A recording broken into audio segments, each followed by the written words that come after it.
जी तो दोस्तों आप देख सकते हैं रावलपिंडी में बारिश शुरू हो चुकी है।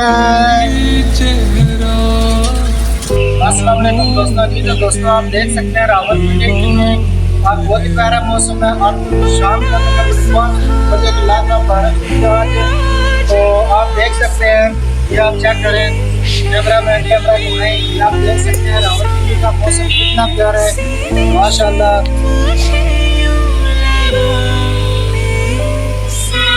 अगर आपको हमारी चाय चेक करनी है तो आया हम आपको चाय बताएंगे, रावलपिंडी की सैर कराएंगे सावन के मौसम में। जी तो दोस्तों आपकी रात का वक्त आप देख सकते हैं, बहुत ही प्यारी बारिश हो रही है।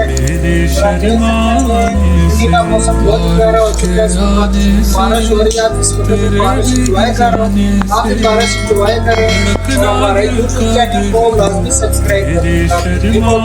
शुक्रिया, मिलते हैं अगले ब्लॉग में। Bye bye.